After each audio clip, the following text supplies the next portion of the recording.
नमस्कार साथियों, स्वागत है आपका द गुरु में।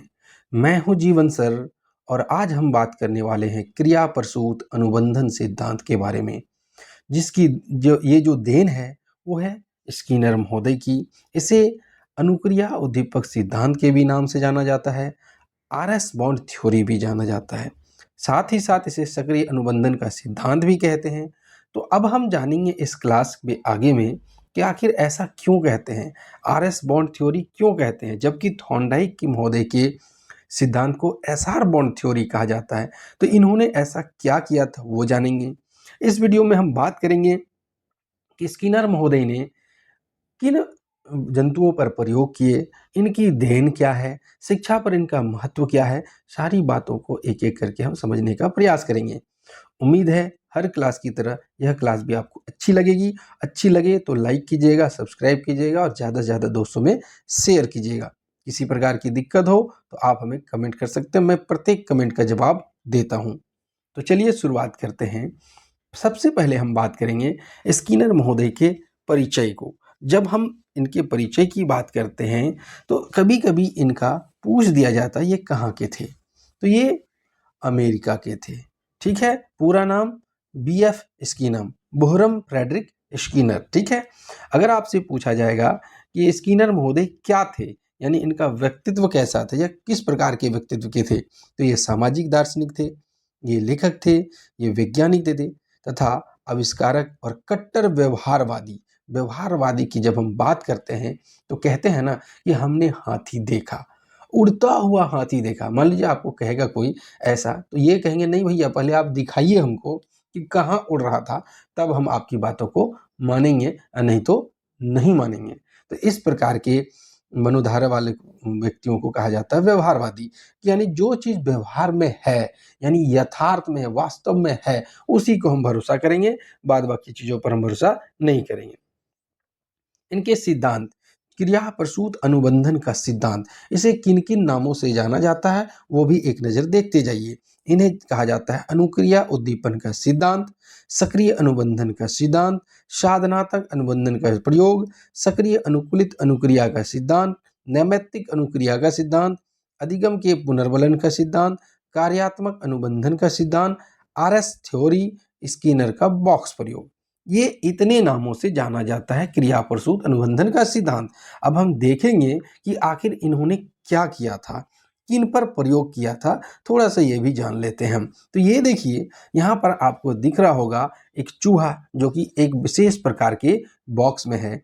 अगर आपसे पूछा जाए इस बॉक्स का क्या नाम है तो आप कहेंगे स्किनर बॉक्स। ठीक है, अगर थॉर्नडाइक वाले पूछा जाएगा तो कहिएगा थॉर्नडाइक बॉक्स, उसको बोलते थे पहली बक्सा या पजल बॉक्स भी कहा जाता है। चलिए देखते हैं इन्होंने 1938 में चूहे पर किस प्रकार प्रयोग किया। तो यहाँ देखिए कि यहाँ पर आप देख पा रहे हैं कि चला थोड़ा सा मैं पीछे जाऊंगा ताकि आप क्लियर हो सके, आप समझिएगा। थॉर्नडाइक महोदय ने क्या किया था, बिल्ली के सामने भोजन को रखा था और भोजन की गंध और भूख उसे उत्तेजित कर रही थी। यानी पहले उन्होंने चीज को दिखा दिया था कि देखिए आपके सामने मछली है, अगर आप सही से दरवाजा खोलेंगे तो आपको मछली मिल जाएगी। लेकिन स्पिनर महोदय ने ठीक उल्टा किया, कहा कि जब तक आप प्रयास नहीं कीजिएगा ना आपको कोई भी प्रतिफल नहीं मिलेगा। तो इन्होंने एक बॉक्स बनाया, उसमें क्या किया, इस प्रकार का सेटअप लगाया। एक डिस्पेंसर है जिसमें अनाज गिरता है, एक ऊपर में लीवर है जिसको दबाने पर अनाज गिरता है, ऊपर में दो लाइट्स हैं और इसके बाद स्पीकर लगाए हुए थे। इसमें होता ये था कि चूहा इधर उधर अंधेरे में छटपट छटपट घूमते रहता था, कभी इधर कभी उधर। एक बार गलती से उसका लीवर दब जाता था और जब लीवर दबता था ना तो थोड़ी देर के लिए लाइट जलती थी और उस लाइट जलने के दौरान अनाज डिस्पेंसर पर गिरता था, जिसकी वजह से चूहे को पता चल गया यहाँ पर कुछ तो है जिसको दबाने से हमें अनाज मिलता है, हमें भूख मिटाने की चीज़ें मिलती है। तो ये सीख गया धीरे धीरे, इधर उधर अब मारना शुरू नहीं किया, अब सीधा वहाँ पर दबता था और फिर अनाज उस प्राप्त कर लेता था। तो चलिए विस्तार से जानते हैं इस बारे में। उन्होंने क्या किया, किन्होंने, तो स्किनर महोदय ने एक भूखे चूहे को स्किनर बॉक्स में छोड़ दिया और ये जो चूहा था ना पूर्णतः ध्वनिरोधी था। ध्वनिरोधी का मतलब होता है साउंड प्रूफ बॉक्स था ये। ठीक है, और उसी में एक लीवर लगा हुआ था, जो कि हमने दिखाया, ये वाला लीवर देखिए, है ना लीवर, ब्लू कलर का ये। अब ये जो था, ये एक प्रकार से मशीन से जुड़ा हुआ था। जब भी लीवर को दबाया जाता था ना, और वो क्या होता था, ये जो वो जो बॉक्स था उसको रिकॉर्डिंग करता था कि क्या-क्या कर रहा है ये। तो जब उस लीवर को दबाता था चूहा ना, तो भोजन गोली के रूप में चूहे के सामने आ जाता था। कहाँ पर? तो यहाँ पर आता था, देखिए यहाँ पर, इस डिस्पेंसर पर, ठीक है? और थोड़ी देर के लिए लाइट्स जलती थी और फिर भोजन उसको खा लेता था चूहा। ऐसा देखा गया कि बार-बार चूहा इधर-उधर घूमा, फर्श को सूंघता रहा, दीवार को दाँत से काटने की कोशिश की, फिर एक बार लीवर के पास आया, उसने अचानक से गलती से, जैसा भी समझिए, उसको दबा दिया। खाने के लिए कुछ गोलियाँ मिल गई, फिर वह इधर-उधर घूमा थोड़ा देर, लेकिन इस बार पहले बार से कम समय लगाया। फिर एक बार ऐसा समय आया कि जब वो चूहा को छोड़ा जाता था, सीधा जाता था और लीवर दबा करके वो भोजन को प्राप्त कर लेता था। जबकि सोचिए कि वो अंधेरे में था। तो हम सभी भी क्या करते हैं, आप इस बात से सहमत ज़रूर होंगे, हमारे घरों में कभी इन्वर्टर ऑफ रहता है, अचानक से लाइट चली जाती है, तो हमें पता रहता है कहाँ जा कर के इन्वर्टर का बटन दबाना है। हम याद कर लेते हैं उसे, हम सीख लेते हैं उसे, हमें इधर-उधर भटकना नहीं पड़ता, सीधा जाते हैं इन्वर्टर के पास, बटन दबाते हैं, लाइट जलाते हैं। हाँ या नहीं? अगर मेरी बात से सहमत हैं, तो ज़रूर कमेंट में हाँ लिखेंगे, ठीक है? अब देखिए कबूतर पर प्रयोग इन्होंने क्या किया, तो देखिए कबूतर का प्रयोग में रोशनदान रखा, यानी लाइट आने के लिए, और एक ल्यूमिनेंस ट्यूब लगा दिया ताकि प्रकाश हो। एक कुंजी रखी थी, कबूतर को लीवर नहीं दिया जा सकता क्योंकि कबूतर चोंच से प्रहार करते हैं। हाथ से लीवर दबाया जाता है, चोंच से नहीं। और इसके बाद भोजन की खिड़की होती थी। तो इसमें भी वही बात था कि जब कबूतर इधर-उधर घूम करके आता था और चोंच मारता था एक सही जगह पर, तभी उसको खाने के रूप में कुछ दाने मिलते थे और साथ ही साथ उन्हें लाइट भी मिलता था थोड़ा-सा, ठीक है? चलिए आगे जानते हैं विस्तार से। स्किनर का कबूतर पर पहला प्रयोग, ये था 1943 में। याद कीजिए चूहे पर कब था? तो 1938 में, ठीक है? स्किनर ने चूहे के जैसे ही कबूतर के साथ भी प्रयोग किया। उसे भी स्किनर बॉक्स में बंद किया और ऐसा सेटअप लगाया था कि विशेष स्थान पर चोंच मारिएगा, तभी आपको भोजन मिलेगा, है ना? तो कबूतर ने भी चूहे की भांति इधर-उधर प्रयास किया, नहीं मिला। एक बार गलती से उस स्थान पर चोंच लग गया, उसे भोजन मिली।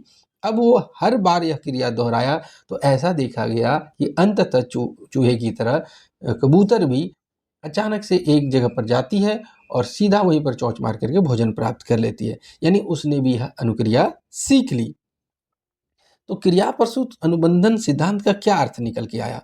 सिद्धांत का यही निकल के आया कि जब तक आप क्रिया नहीं कीजिएगा, नाम पर देखिए क्रिया प्रसूत, प्रसूत में आप सुने होंगे प्रसूति, प्रसूति का मतलब जन्म देने वाली स्त्री होती है। तो क्रिया प्रसूत, क्रिया के बाद जन्म लेता है, अनुबंधन यानी एक बाउंडेशन हो जाता है। जब आप क्रिया करते हैं तो एक बाउंडेशन का जन्म होता है और उससे आप सीख पाते हैं। यही इन्होंने साबित करके दिखाया और इन्होंने बताया कि जब आप क्रिया को बार-बार करते हैं ना, तो आपका परिमार्जन होता है। परिमार्जन का मतलब धुलाई होता है, कि मतलब कि अभी गलतियाँ हुई, अगली बार वो गलतियाँ कम होगी, उसके बाद और गलतियाँ कम होंगी, उसके बाद और गलतियाँ कम होगी। जैसे कि बच्चे पहले जोड़, घटा, गुणा, भाग सीखते हैं, शुरू-शुरू में ज़्यादा गलतियाँ करते हैं, धीरे-धीरे गलतियों का अभिमार्जन होता है और वो पूर्णतः सीख जाते हैं। है कि नहीं? तो यहाँ पर इन्होंने यही बताया कि व्यवहार की पुनरावृत्ति होने से, बार-बार क्रिया को करते रहने से एक बार हम उसे पूर्णतः सीख जाते हैं और उसे संचालन करने में हमें कोई दिक्कत नहीं आती है। तो फिर से याद रखिए क्रिया प्रसूत अनुबंधन, क्रिया ने जन्म दिया किसको? अनुबंधन को, है ना? तो चलिए आगे देखते हैं और विस्तार से।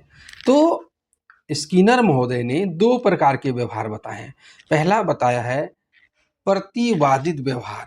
प्रतिवादित व्यवहार का मतलब ये हमारी इच्छाओं पर निर्भर नहीं करता है कि जैसे आँखों पर रोशनी पड़ेगी तो आप सोचिएगा कि उसको झपकाएँगे। आँख के सामने कीड़ा आएगा तो आप सोचिएगा कि झपकाएँगे? नहीं ना। कि मच्छर बैठेगा तो आप सोच करके मारते हैं क्या? ऑटोमेटिक चला जाता है ना।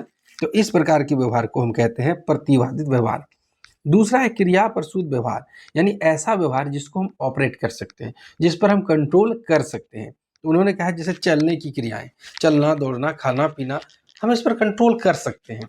तो 2 प्रकार के व्यवहार, और ये साइंस भी ऐसा मानती है कि व्यवहार 2 प्रकार, एक हृदय की गति है, तो हम इसे क्या समझेंगे? प्रतिवादित व्यवहार। और दूसरा है कि हम अभी बोल रहे हैं तो हम चाहे तो 1 सेकंड के लिए रुक सकते हैं। तो ये हो गया आपका ऑपरेंट बिहेवियर यानी क्रिया प्रसूत व्यवहार। अब दूसरा बात यहाँ का लिखा है स्किनर द्वारा पुनर्बलन पर जोड़।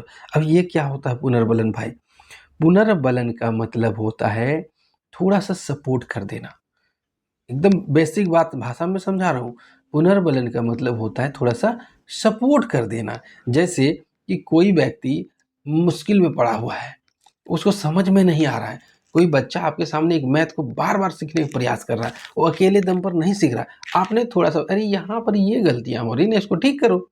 उसे मिल गया पुनर्बलन, तो वो उस चीज़ को सीख जाता है। वह अगर लीवर को दबाता है, जैसे मान लीजिए चूहा हो, चूहा अगर लीवर को दबाता है, अगर उसे भोजन ना मिलती ना, तो टूट जाता अंदर से और फिर दोबारा वहाँ पर हो सकता है जानबूझकर के हाथ पैर नहीं मारता।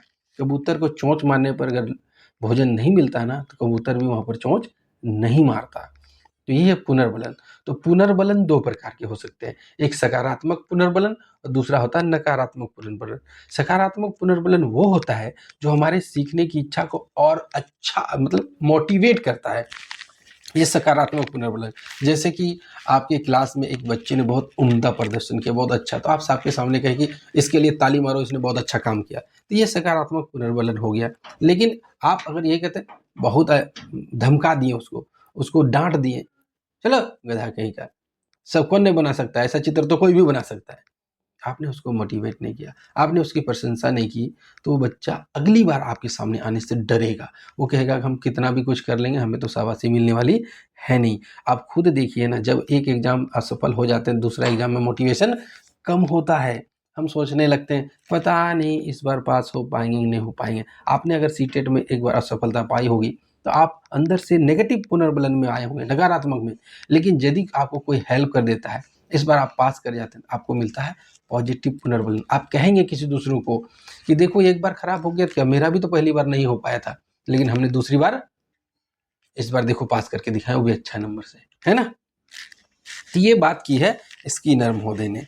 वह इस प्रकार वह जान जाता है कि लीवर में पड़ने पर भोजन मिलेगा। तो ये क्या हो गया पुनर्बलन। और इस आधार पर शिक्षा जगत में पुनर्बलन को जन्म दिया किसने? स्किनर महोदय ने। ये उसी की देन है। आगे देखते हैं पुनर्बलन की बात। तो पुनर्बलन को हमने अभी समझाया आपको। सकारात्मक पुनर्बलन और नकारात्मक पुनर्बलन 2 प्रकार के होते हैं। जैसे आपने कोई गिफ्ट दे दिया या फिर आपको कोई नौकरी मिल गई, तो आप एकदम पॉजिटिव हो जाते हैं, अपने बच्चों को कहेंगे देखो हमने मेहनत किया था तो मुझे नौकरी मिली, हमने पैसा कमाया तो गाड़ी खरीदें, है कि नहीं? शाबाशी देने पर भी पुनर्बलन होता है। तो बच्चों को बहुत ऊँचे पुनर्बलन देने की ज़रूरत नहीं है। उसे छोटी-छोटी पुनर्बलन को भी दिया जा सकता है। जैसे शाबाशी हो गया, उसके लिए ताली बजवा देना, उसका प्रशंसा कर देना, है कि नहीं? नकारात्मक में डाँट देना, दंड देना, मना करना, गाली देना, ये सब नकारात्मक में आता है। तो अब आप सोचिए कि कैसा पुनर्बलन दीजिएगा। ये दोनों पुनर्बलन कहीं न कहीं लाभकारी होते हैं और कहीं न कहीं नुकसानदायक होते हैं। यदि आप बच्चों को बार-बार सकारात्मक पुनर्बलन दीजिएगा ना, तो उसकी आदत खराब हो जाएगी। जैसे अगर आप अपने बच्चों को कहते हैं, "1 गिलास पानी ला दो, ₹1 देंगे।" फिर कहते हैं, "अगली बार पानी ला दो, फिर ₹1 देंगे।" अब थोड़ा-सा बड़ा होगा, कहेगा, "नहीं, ₹1 में कुछ नहीं होता है, अब ₹2 दीजिए।" तो आपने सकारात्मक का नेगेटिव पक्ष देख लिया, लेकिन नकारात्मक का भी तो देखिए। अगर कोई बच्चा गलती से कोई नशा कर लिया, आपने उसको समझाया कि नहीं करो बाबू, ऐसा करना गलत बात है। अगर वो छोड़ दिया, ठीक है, नहीं तो घुमा के किसी दिन 2 चाँटा दे दिए, वो लाइन पे आ जाता है। तो कहने का मतलब ये है कि दोनों के दोनों पुनर्बलन लाइन पर आने के लिए बहुत ज़रूरी हैं। ये ज़रूरी है, ये मत सोचिएगा कि खाली पॉजिटिव ही देना, नेगेटिव भी ज़रूरी है, लेकिन बैलेंस होना चाहिए। हर एक का अपना बैलेंस होना चाहिए, ज़्यादा भी नहीं, कम भी नहीं, ठीक है? चलिए देखते हैं। पुनर्बलन अनुसूची 2 प्रकार की होती है। अब पुनर्बलन अनुसूची का मतलब होता है सतत पुनर्बलन, यानी लगातार आप कुछ न कुछ पुनर्बलन देते जा रहे हैं। दूसरा बात होता है आंशिक पुनर्बलन, यानी हर बार नहीं दे रहे हैं, एक बार आप दे रहे हैं। मान लीजिए एक उदाहरण के तौर पर आपके क्लास में आपने एक सवाल बनाने को दिया, जितने बच्चों ने अच्छा बनाया उसके लिए आपने शाबाशी दिया, फिर दूसरा बनाया, फिर शाबाशी दिया, फिर तीसरा सवाल बनाया, फिर शाबाशी दिया। ये हो गया सतत पुनर्बलन, यानी लगातार चल रहा है। जबकि आंशिक पुनर्बलन में क्या होता है, कोई बात नहीं, एक ही बार में सब सवाल बनाओ और उसमें लास्ट में लिख दिए वेरी गुड, है कि नहीं, कॉपी में लिख दिया आपने वेरी गुड, एक्सीलेंट, तो ये सब क्या हो गया, ये उसका आंशिक पुनर्बलन हो गया। यानी हर एक क्रिया पर नहीं दिए आपने, ओवरऑल दे दिए, या कुछ उसने अच्छा किया तो कुछ में एक दो ठो में दे दिए। तो ये था क्रिया प्रसूत अनुबंधन का सिद्धांत। उम्मीद करता हूँ आपको अच्छा लगा होगा। अगर अच्छा लगा तो फिर से मेरा आग्रह है कि चैनल को सब्सक्राइब करके ज़्यादा से ज़्यादा शेयर कीजिए। लाइक तो आप करेंगे ही, क्योंकि आपको थ्योरी समझ में आई होगी। तो मिलते हैं इसी तरह के अगले वीडियो में, तब तक के लिए धन्यवाद।